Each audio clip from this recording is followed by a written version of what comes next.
হ্যাঁ বন্ধুরা, কেমন আছো? আশা করছি ভালো আছো। তো আমি চলে এসেছি বরাবরের মতো নতুন একটি ভিডিও নিয়ে। আজকের এই ভিডিওতে জানবো আমরা কিভাবে পুরানো ফটোকে ক্লিয়ার করে এবং ব্লার ফটোকে কিভাবে ক্লিয়ার করে। তো পুরানো ফটোকে ক্লিয়ার করার জন্য তোমাকে একটি অ্যাপের প্রয়োজন হবে। অ্যাপটির নাম হলো রেমিনি। তাহলে চলো আমরা প্রথমে রেমিনি অ্যাপটিকে ইনস্টল করে নিই। তো ইনস্টল করার জন্য তোমাকে সবার প্রথমে যেতে হবে গুগল প্লে স্টোরে গিয়ে সার্চ করতে হবে রেমিনি।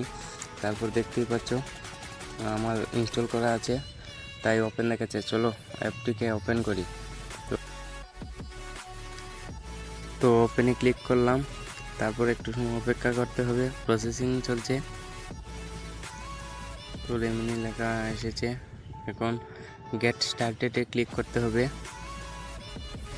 তো চলো স্টার্টেড। তারপর দেখতেই পাচ্ছ কীরকম মানে ব্লার ফটো থেকে ক্লিয়ার করা হয়।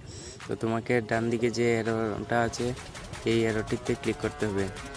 তো চলো এরোটিতে ক্লিক করা যাক। প্রসেসিং চলছে।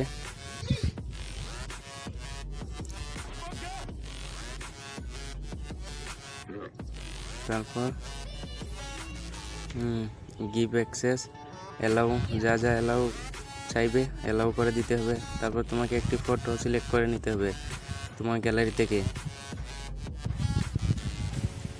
চলো আমি সিলেক্ট করে নিচ্ছি একটি ফটো।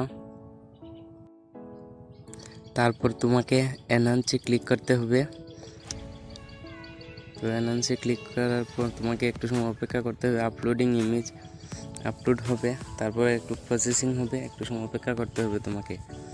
তো চলো একটু অপেক্ষা করা যাক, তারপর কি হয় দেখা যাক। ইনক্রিজিং কোয়ালিটি, তো তোমার ফটোর কোয়ালিটি ইনক্রিজ করা হচ্ছে। তো দেখা যাক কী হয়। এই তো দেখতেই পাচ্ছ। তারপর দেখো বিফোর অ্যান্ড আফটার কীরকম আগে ছিল এবং পরে কীরকম হয়েছে দেখতেই তো পাচ্ছ। তার জন্য সেভ করতে হবে। এখন সেভ করার জন্য উপরে যে এরোটা দেখা যাচ্ছে এটাতে ক্লিক করতে হবে, তারপর সেভে ক্লিক করতে হবে। তারপর একটা ছোটো একটা অ্যাড আসবে, তোমাকে অ্যাডটা দেখতে হবে। তো আমি অ্যাডটা কেটে দিচ্ছি। চলো তারপর সেভ হয়ে যাবে, সেভ ইন গ্যালারি। চলো দেখা যাক। তো দেখতেই পাচ্ছ সেভ ইন গ্যালারি, তারপর ফটো সেভ হয়ে যাবে। তারপর নো থ্যাঙ্কসে ক্লিক করে দেবে, হয়ে যাবে সেভ। তো আজকের এই ভিডিওতে এতটুকুই, দেখা হবে পরবর্তী ভিডিওতে। ভিডিওটি যদি ভালো লাগে তাহলে অবশ্যই ভিডিওটিকে একটি লাইক করে দেবেন এবং চ্যানেলটিকে সাবস্ক্রাইব করে ভিডিওটিকে শেয়ার করে দেবেন। Thank you.